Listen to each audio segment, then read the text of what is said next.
So first theorem in this direction is Tonelli's theorem for sets, which says that if we have two sigma finite measure spaces x bx mu x and y by mu y, and if you take a measurable set E in the sigma algebra bx cross by, then so here on the left hand side we have denoted mu x cross y as mu x cross mu y. This is the product measure that we constructed earlier, and so the measure of the set E with respect to this product measure is precisely the integral of this measure of the sections with respect to x, take the measure with respect to y, and then integrate with respect to x. And this is also the same as the measure of mu x ey with respect to mu x, and then integral over y with respect to d mu y. So if we verify this for E as given by a product E1 cross E2, and this should satisfy the product rule that we gave for the pre-measure of the when we defined the product measure. So let's see whether this satisfies. So let's say mu x cross mu y of E is then mu x E1 multiplied by mu y E2. So this was by definition of the product measure. And now let's see what are these integrals for this case. So integral over x mu y ex d mu x. So this is equal to integral over x mu y ex chi e of x e1 of x d mu x. So why is this true? Because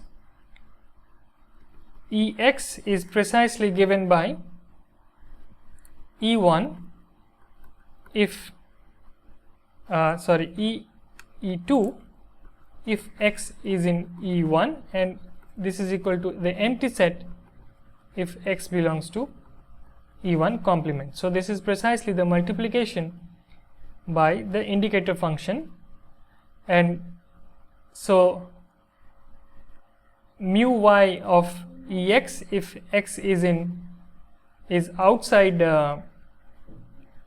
E1, this is going to be 0. So this is precisely the integral over E1 of this function mu y Ex, and integral over integral with respect to the measure mu x. But now for E1 this is a constant which is mu y of E2. So in the end you will get multiplication of mu x E1 and mu y E2. So we see that this formula checks out when we have a product, and we can do the similar thing for first for the integral over y of the sections of Ey.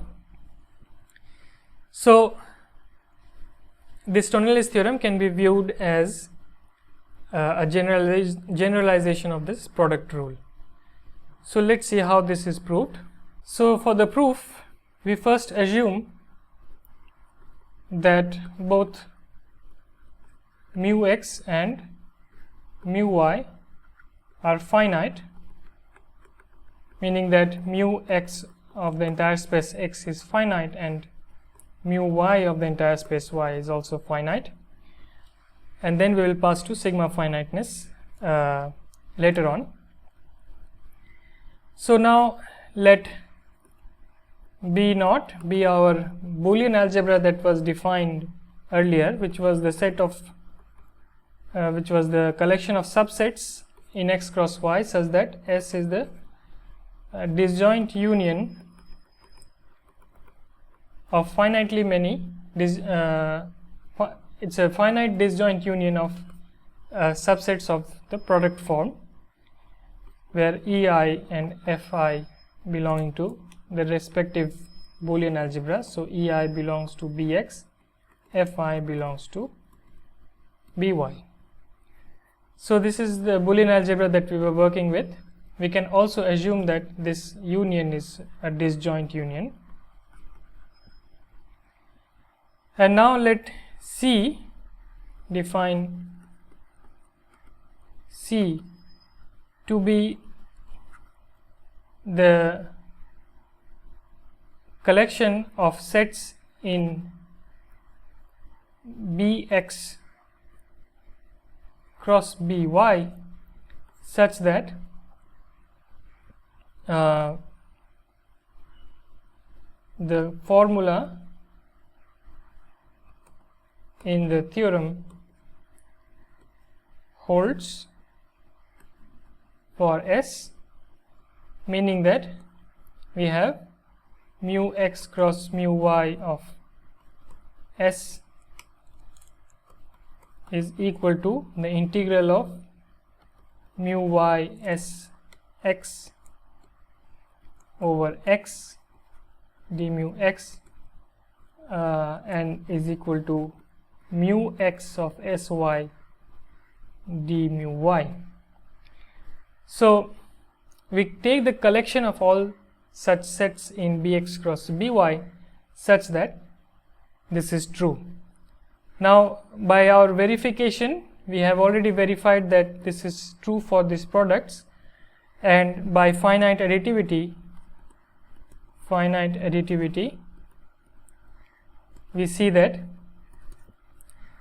B naught is in C, because if you take a single product then it is in C, that we have checked, and then we can, if we have a finite disjoint union of such products, then it will also land up in C because of additivity of the integrals and finite additivity of mu x cross mu y. So then by the monotone class lemma,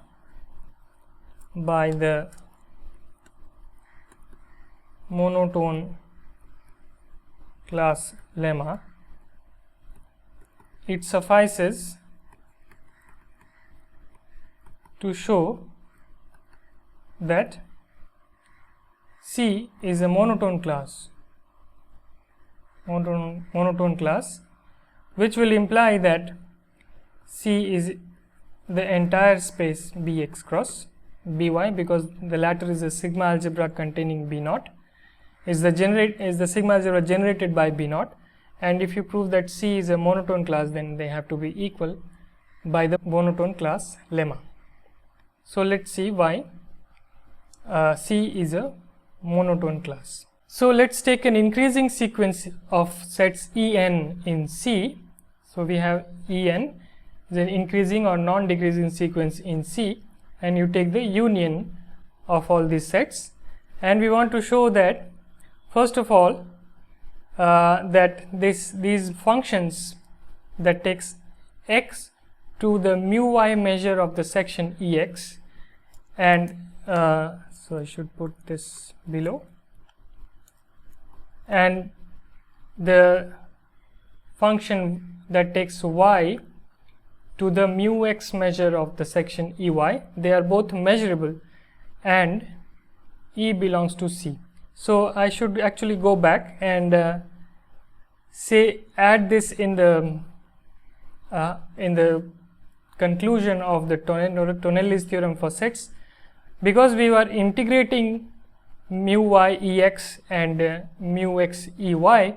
So it is a necessary condition that this should be measurable. So I should here add that x to mu y Ex and y to mu x Ey are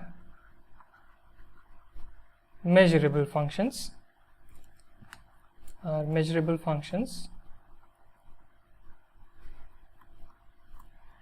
on x and y respectively, and then we have this equality.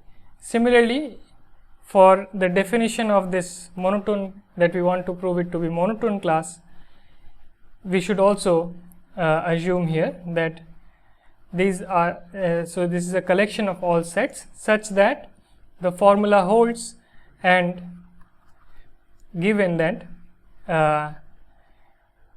these maps x to mu y ex and y to mu x ey, or rather sy, sx and here sy, they are measurable. So here C is the collection of all sets such that first of all that this is measurable, these functions are measurable, and then that the formula holds. So one has to be careful in how we construct these sets.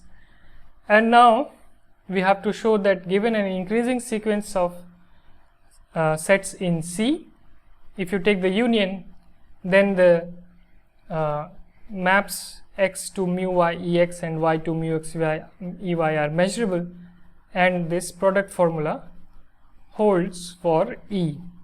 So first we note that since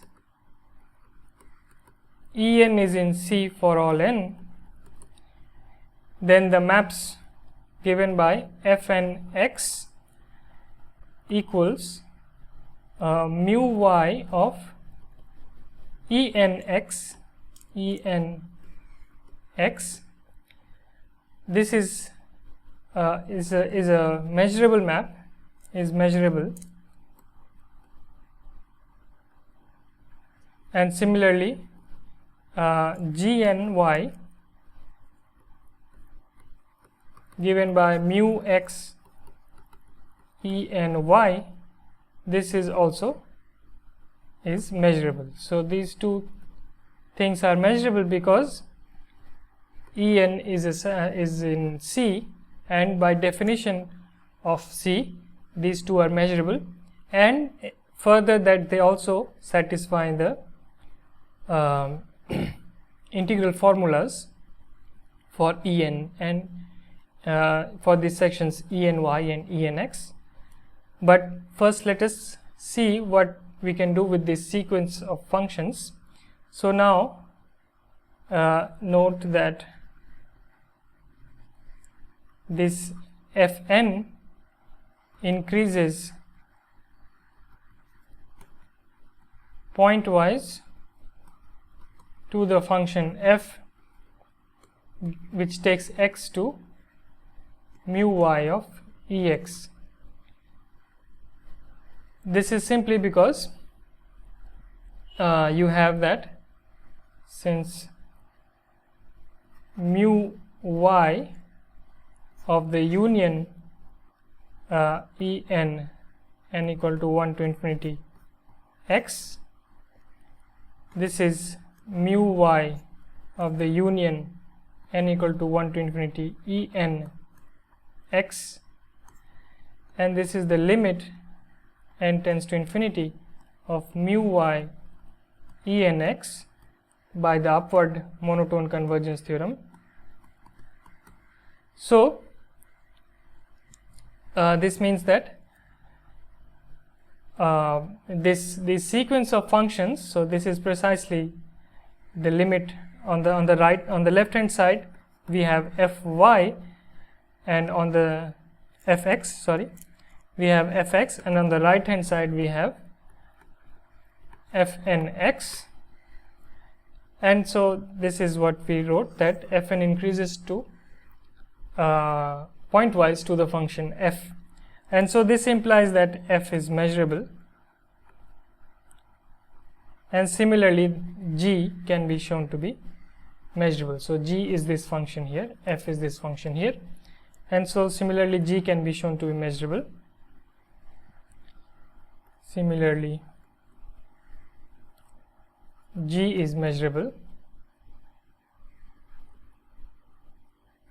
and now we have that for each, well, let's see that for each n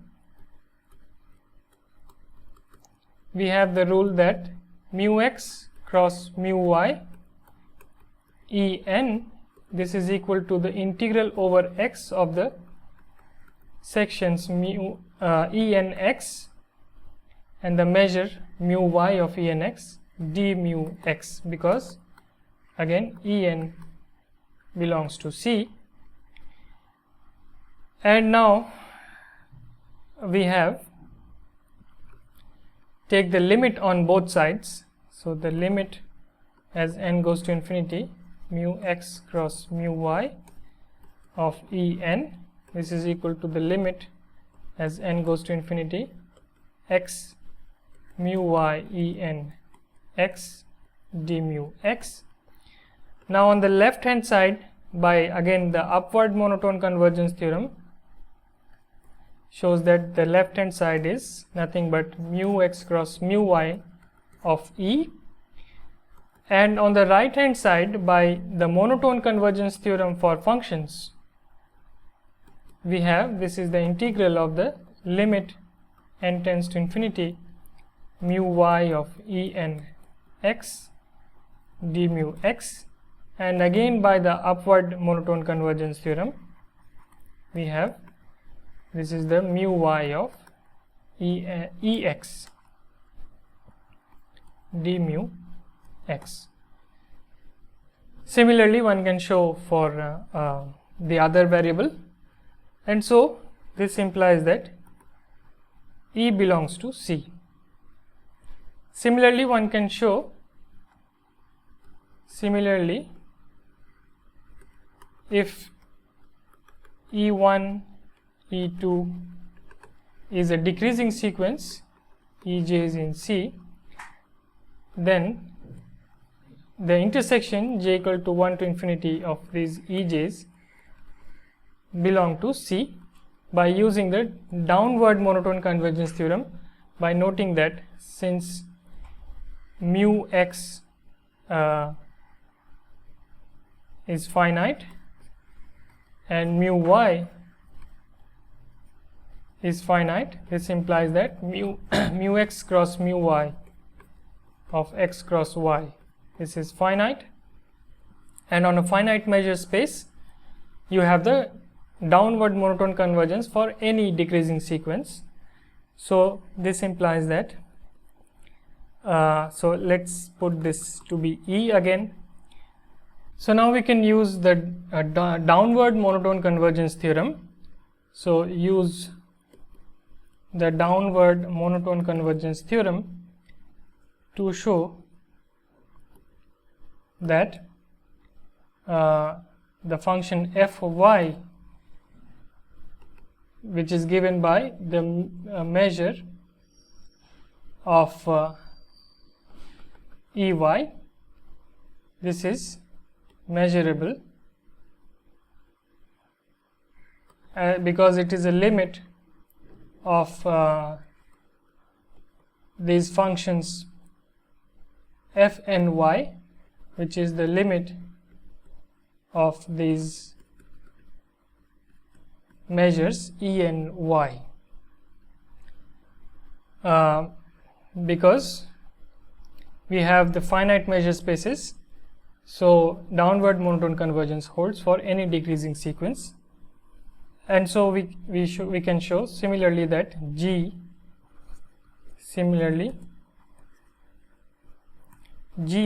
is, so this is given by mu y of Ex, is measurable.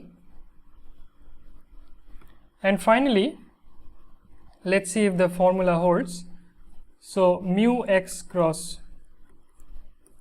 mu y of this intersection En, n equal to 1 to infinity,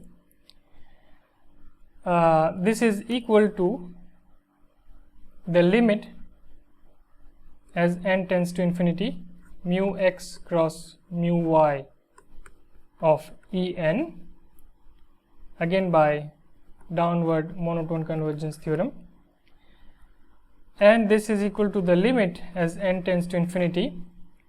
Because these are in C, so we can use the formulas. So for example, for x, integral over x mu y e n x d mu x. And now we can no longer use the monotone convergence theorem because these are no longer monotonically increasing functions.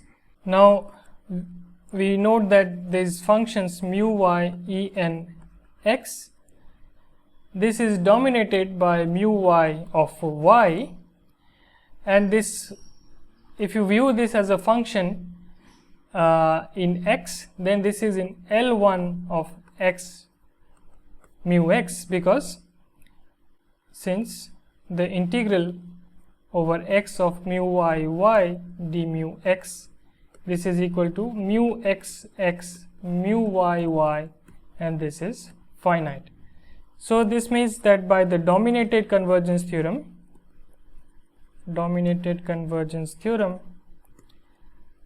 we have that the left hand side, which is mu x cross mu y of E, this is equal to, we can pass the limit inside by the dominated convergence theorem, and we have what we want, which is mu y e n x. Similarly, one can do it for the other variable, and so we have proved it for the case when both x and y are finite measure spaces. And now if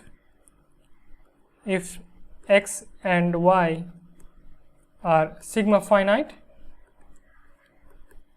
then we can write x cross y as the union of pieces xj cross yj j equal to 1 to infinity, such that mu x xj is finite and mu y yj is finite, and then mu x cross mu y of a set E,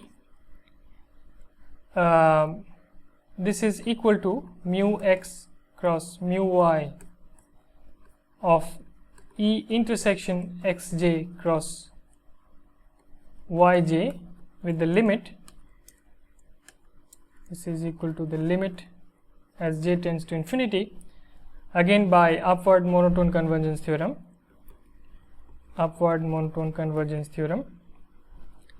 and now this is something in a finite measure space. So we have that this is the limit as j tends to infinity. Now the product rule applies, well, the formula applies, the integral formula applies. So let's write for the x integral, this is mu y of E intersection xj cross yj x section d mu x, and now we can pass this limit inside by again an application of the monotone convergence theorem. So this means that this is d mu y of E d mu ex d mu x. So by repeated applications of upward monotone and downward monotone convergence theorems, we get the result. This is the Tonalis theorem for sets.